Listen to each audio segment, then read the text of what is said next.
Alrighty, so first things first, we have installed our included 5-volt power brick into the service port and have it secured here in the back box. We've just dropped down the other side into the cabinet so that it can connect up to our control board.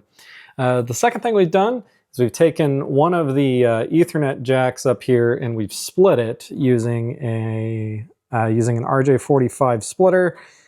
So basically, we take the output from one of these RJ45 ports, run it into a splitter. The other end of it, connects the cable that is going to the cabinet node, and the other side of the splitter here will go down into the cabinet to our Pinlights control board. And looking at our Pinlights control board, this is the Pinlights Pro. You'll notice that the main differentiator there, one, the board is red, but number two, we still have 4 input jacks as opposed to the 2 input jacks that are on the Classics. So you've got 4 input jacks there. Number 1 is reserved for GI, which we do have connected. And then we've got our main power input down here, and then our light bar output. So all of that is connected up. You'll actually see that when the board boots, it's got a flashing green light. One thing we'll go ahead and do is connect our stern spike node system. Let's see here. Go ahead and do that. And then as soon as the node board gets connected, you'll notice that it goes from green to a pulsing pink LED. So pulsing pink means it is speaking spike. Now, if we didn't have the spike connectors and all that jazz, or support for your game or whatever, you could use the 4 input ports or the auxiliary ports for your switch level connections. But we do have those set up there. GI we do have connected right back here to the GI braid. This is actually a question I get quite a bit, which is, hey, I don't have a GI braid there in the back. Where exactly do I connect it? Tell me exactly where to connect this on my game. And it's like, well, there's tons of games, and you can connect it up to literally anywhere you want. But the easiest way is to find a spare GI plug underneath the game. So if we lift up, I would honestly just tap into one of the bayonet sockets, like this one right here, because it's always on, usually indicated by a white bulb, and then so you can clip the heat shrink off of one of the sides and then get at it with the alligator clips. We still include the alligator clips on the Pros. Again, or just crack the manual for your game and look up where your GI connections are. Again, you can tag onto the same there if you don't have a backboard, kind of an easy connection like we do. Get one of these. All your sterns have them.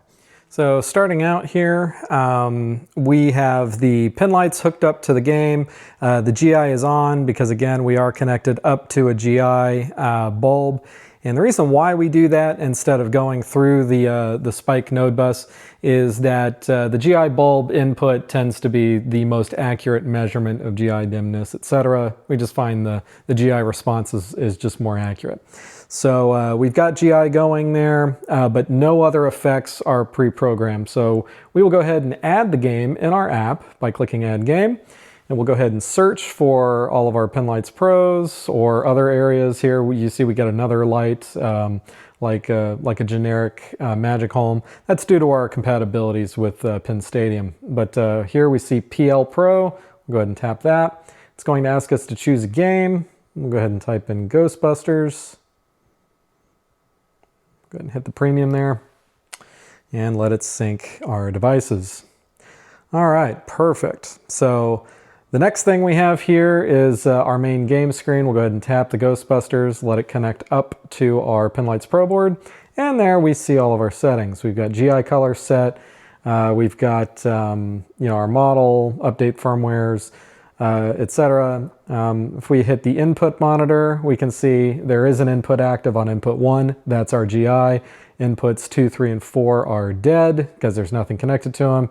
Auxiliary inputs, aux 1 through 4, you can ignore those. We don't have anything connected. So perfect. We have a blank slate just to make sure that we're connected to the right game. If we toggle the power, you can see that the power goes off, etc. Okay, so let's go ahead and get into our effect rules. Everything is tied to a rules engine, and we do have kind of a dummy rule here that is set up with a tricolor chase. However, it's set up with input 4. We don't really care about input 4 because nothing's connected to it. So whenever we hit any, it went ahead and triggered that effect because it's on. But one thing that we can do is add a spike trigger.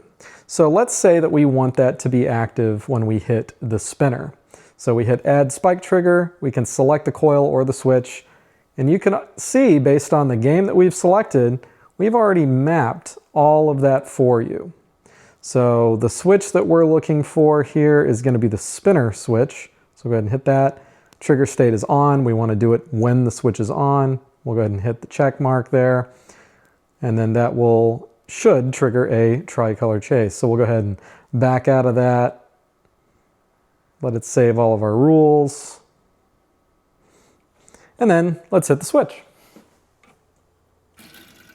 Hey, look at there. Perfect. Okay, let's add another one. Let's say that we want a rule. So we hit the add. We'll hit edit on rule 2. Again, we don't care about the GI, but let's add a spike trigger and select the coil. And we'll actually do a coil on this one. Let's do the left scoop coil. There we go, left scoop.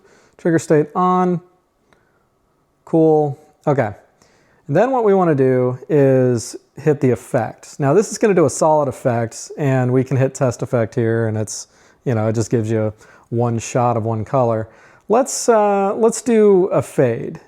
Let's do fade single, like a single color fade, and let's keep it a teal. So all I'm doing is I'm removing these other colors by touching and holding down on the color. If I want to edit an existing color, I can just tap and again drag on the color wheel, or I can add a color by hitting the plus, etc. Perfect. So we have a fade. Awesome. However, we see it's repeating 3 times. That's kind of weird. Let's set repeats to 0. We don't want it to repeat. We'll hit test effects. Okay, that's pretty cool. However, that scoop is on the left side. Let's go ahead and hit side and hit left. And boom, it'll only do it from the left side. So let's get out of that effect. Let it save all the rules. We'll back out. Make sure it gets all synced. And then what we do is if we grab a ball, hey, there you go, perfect. All right, and then we still have our spinner switches. Perfect, wonderful. All right, well, what if we want to also do something, for example, when the shaker motor goes off? So if you're familiar with our current products, a lot of times we tell people hook the flashers up to the shaker because Stern, can sometimes use their quote-unquote flashers quite a bit to where it may be overpowering. Well, let's just go ahead and edit the effect rules again. Let's add another rule here, and you see it gets added as rule 3. And then we can say we don't really care about the GI state. We'll hit any, and then we'll add another spike trigger, select the coil, and we're going to scroll down to our coils, and we're going to hook this up to the shaker motor coil. Again, trigger state on, and then instead of a solid, what we want is I don't know, maybe a fast blink, something like that. And then we're going to set the speed, 20 is fine. We hit test, cool, gives us Gives us a little bit. Let's up the repeats on that to make it a little bit more pronounced. And then you can see we have multiple colors assigned to this, and randomize colors is enabled. So every time this fires, it should pick one of those random colors. What this does is it adds a little bit of variety there. So we'll hit test effect. There you go. Cool. Perfect. All right, now let's test that. Let's go into service menu.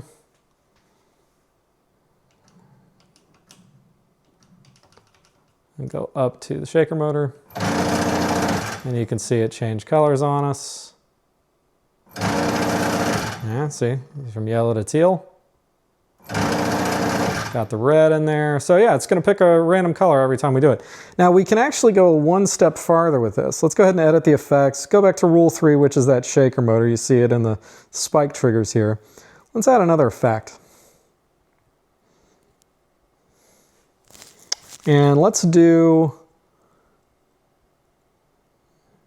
a tricolor chase. That seems like fun. And we can do green. Let's change that red to something like a fuchsia. That seems to be more in line. And then if we leave, since this is tricolor, if we leave a third color out, it will actually sub black for that. So we'll hit no repeats. Test the effect, and that the bands are so small that it's hard to get a read on it. So let's go to left options. Let's do size extra large, right options size extra large, and this basically will determine our stripe sizes. Yeah, as you can see, those are much larger, a lot easier to pick out. So that looks pretty good. All right, so tricolor chase looks pretty good. Let's go ahead and exit out so it saves the rule. And then let's hit that shaker motor test again. All right, so it chose that. And then it will randomly choose an effect. So one input, like a shaker motor, you can randomly choose between all of the different effects that you want, giving, again, more variety. So that's pretty cool. One other thing that I think would be neat is, let's go ahead and add something on the Slimer switch.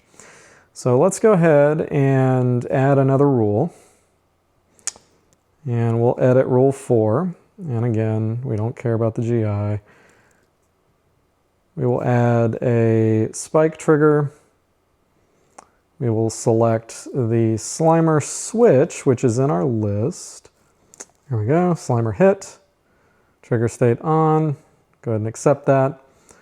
Perfect. Okay, so Slimer hit. We'll go ahead and hit solid. And what I want to do is fade single. I want to fade the colors. And then only do a fade single green. And the reason why the effect is going on right now is because that Slimer switch is probably actuated based on how it's hitting. One thing we'll do though is I only want one iteration, so we'll set repeats to 0. There we go. And then when we hit Slimer, that's what it'll do. So again, we'll get out of there so the rules stay. And then now if we go up, hit Slimer, there you go. We've got a neat little effect there. Perfect. All right. So getting out of that, let's see how it plays.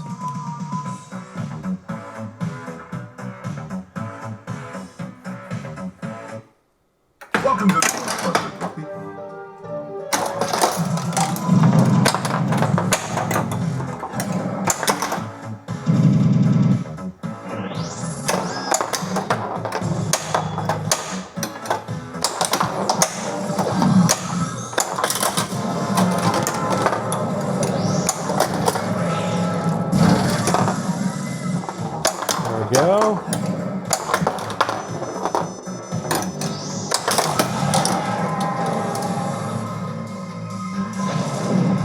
Beekeeper.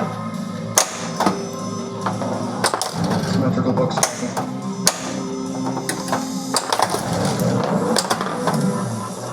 So our shaker motor's going off, randomizing those effects.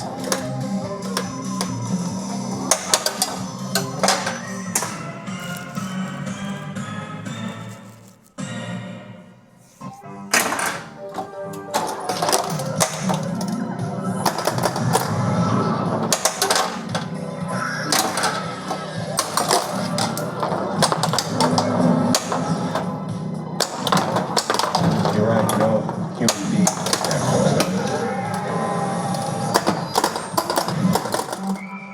And that is how you create a badass light show with Pinlights Pro.